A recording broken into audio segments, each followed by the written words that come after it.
안녕하세요. 법학박사 김철철입니다. 사기죄 고소장 작성법 중에도 사기죄는 결이 좀 달라요. 형법 347조 있는데 이게 기망의 종류도 뭐 적극적인, 소극적 기망, 무시적 기망 굉장히 많아요. 지금 검경수사권 조정돼가지고 옛날에 검찰청에 고소 내는 거하고 좀 방향이 달라요. 실전 수사관님들이 일이 많으시기 때문에 그분들에 맞는 문장이라든지 언어 이런 게 구사를 해야 돼. 단어 같은 것도. 이게 범죄는 구성요건 해당성, 위법성 책임이 있는데 요 구성요건 해당성을 도이치 시프라의 독일어 타트 배시단체라고 하는데 이걸 정치하게 잘 써줘야 돼요. 그리고 거의 전거까지 해갖고 범죄 일람표까지 해가지고 딱 떠먹일 정도로 안 해주면 쉽지 않아요. 이게 양도 중요하지만 대충 써갖고 안 되지만 그걸 정말 사실관계도 그림을 그리듯이 쓰면서 법리하고 잘 적어줘야 돼요.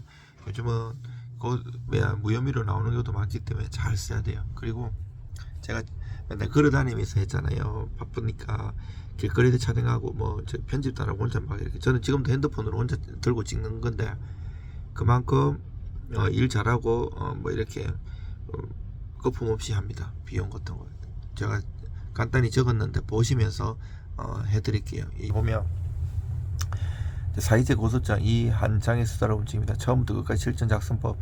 안녕하세요. 김철재 법학박사. 저는 형법 형사소송법으로 서울시립대학교 우리나라에서 제일 박사학위 어렵게 받는 중에 하나예요. 여기서 제가 박사학위를 형법 형사소송법으로 받았고요. 석사는 고대에서 민사법으로 받았습니다. 2011년 17회 한 15-16년 됐죠. 그 법무사 시험 참석 합격했고요.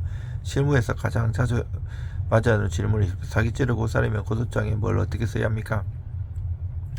결론부터 말씀드리면 사기죄 고소장 감정이 아니라 구성요건으로 쓰는니다. 아까 말한 그 구성요건 해당성 위법성 책임 중에 구성요건을 말하는 거예요.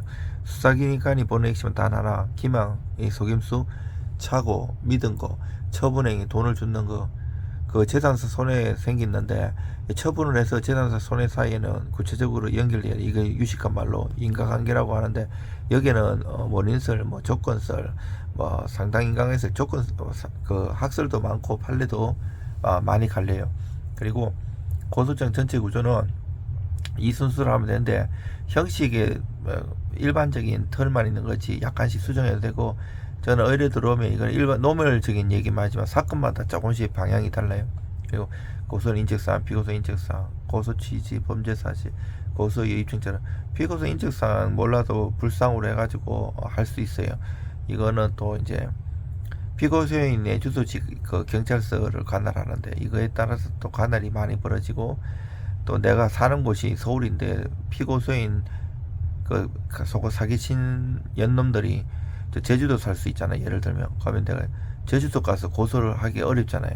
가면 불명해갖고 하는 방법도 많고 여러 가지 또 의뢰 주시면 잘 처리해드립니다. 그리고 구체적으로 많이 여기 방송사에서는 하기 어려워요. 그리고 뭐 고소 이유, 입증 자료 이런 것도 많고요. 사기죄 고소장 사유서 체크리스트고요.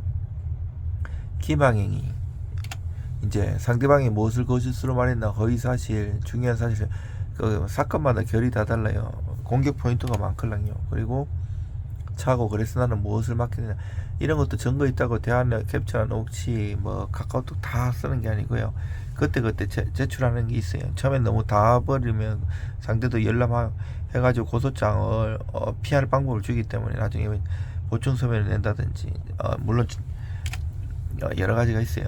그 방법이 피고소 차고 이제 그래서 나는 무엇을 믿게 되었나. 피고수의 말과 자료를 믿고 안전한 거라고 판단했다. 변제능이 있다.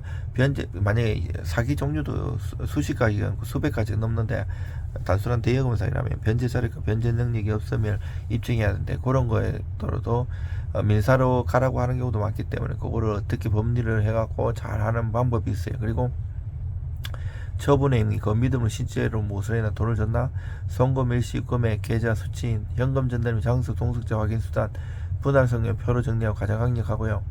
손해, 그래서 내가 어떤 손해를 입었나, 원금 미반환, 이자 손해, 기회비용, 가져간 건물, 일부 반환이 있으면 반환 내역, 잔액을 정확하게 민사로 보일 위험을 없애는 문장 쉽게 그리고 설계를 하는데 사기 고소가 가장 많이 무너지는 이겁니다.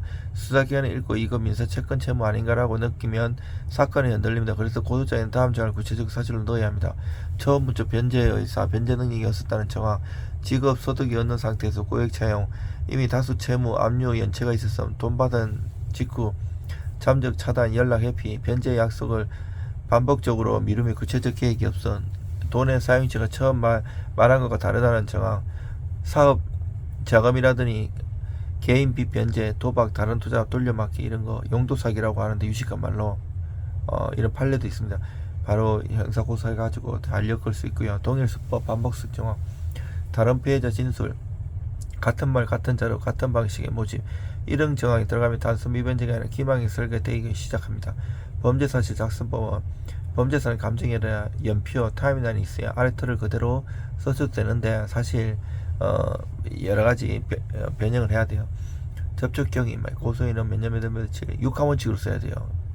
지인석이나 온라인 거래 과정에서 피고소를 알게 되었는지, 피고소의 기망이 바른 자료 중심으로 피고소인은 구제 문장이라고 말하면 자료며 계약서 확인 스케치를 제시했고, 또한 구체 문장으로 하여 고소인이 안정적 수익 담보 변제 능력을 만들 수 있도록 만들었고, 고소인이 자고 및 처분행위 송금 사실, 고소인 미래 신뢰해갖고 동년을 피고소인 고소인 명의로 송금했고, 송금 내용은 어느 기자 그러면서 증거가 있고, 사후전. 그리고 이런 송금 내용이라든지 등기부, 법인 등기부, 부동산 등기 이런 것도 중요해 증거가 되기 때문에 부동산 사기나 이런 굉장히 PF나 이런 게 들어가면 어려운데, 그런 거를 하면 또 이제 법리적으로 잘 쓰는 게 또 있어요. 그리고 방금 말한 등기부 이런 것도, 그리고 사기꾼들이 회사 만들어갖고 하기도 있어요.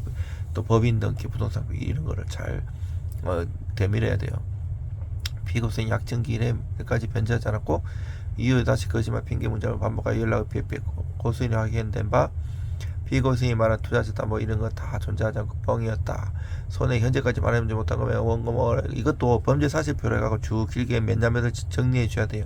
고소요. 길게 쓰는 것이 아니고 다섯 종이 주면 피고소의 의사제 말한 것을 은폐해서 고소인을 기망했습니다.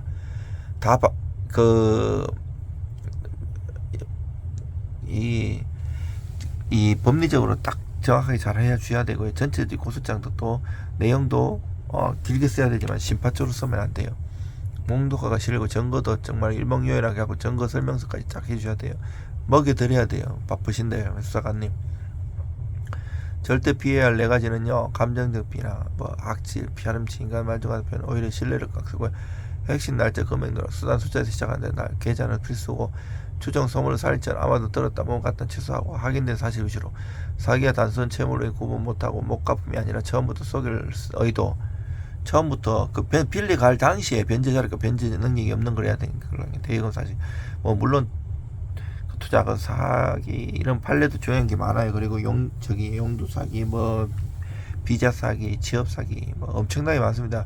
주식 리딩 사기 조심하셔야 돼요. 오늘도 제가 그렇게 주식을 유명한 사람도 아닌데 주식을 오래 했고 이런 사람 잡는 사람인데 오히려 텔레그램 만들어갖고 저를 사칭했다는 게 있어가지고 그런 지인이 연락이 와가지고 제가 고발을 한 것도 있어요. 그리고 추가자를 글로 쓰는 게 아니라 연표로 이렇게 잘 정리하고 마무리. 사기죄 고소장은 하소연 문서가 아니라 수사기관이 바로 사실을 확인하고 입증할 수 있게 만드는 설계돼요. 저는 제 자신이 법무사 오래 했지만 법무사에 할 때도 사기를 많이 당해서 큰 금액을, 그래서 민형사 해가지고 이기고 처벌도 많이 해보고 손님 것도 많이 해봤기 때문에 어떻게 진짜 이 사기 당하면 정말 괴롭고 자살하고 싶고 칼로 쑤셔 죽이고 싶고 이거 다 이해하니까 대충 하면 안 돼요. 법리적으로 잘 해가지고 안 하면 무혐의로 나오거나 되면 나중에 불송치 결정, 이의신청, 검찰하고 또 재정신청하면 확률은 더 떨어지면서 돈은 더 많이 들어요. 이 고소하는 것 같은 경우는 굳이 변호사는 안 쓰더라도 돈이 많고 이러면 써도 됩니다. 근데 특별히 변호사 쓴다고 특별히 많이 해주는 게 아니에요. 재판 가는 것 내가 고소하면 수사기관에 내 편이 돼야 되기 때문에 법무사 사무실에서 전문적으로 지식이 있는 사람들 많이 잘 쓰는 경우가 많습니다. 저는 민사 형사 도로서 잘 쓰니까 의뢰 주시면 잘 도와드리겠습니다.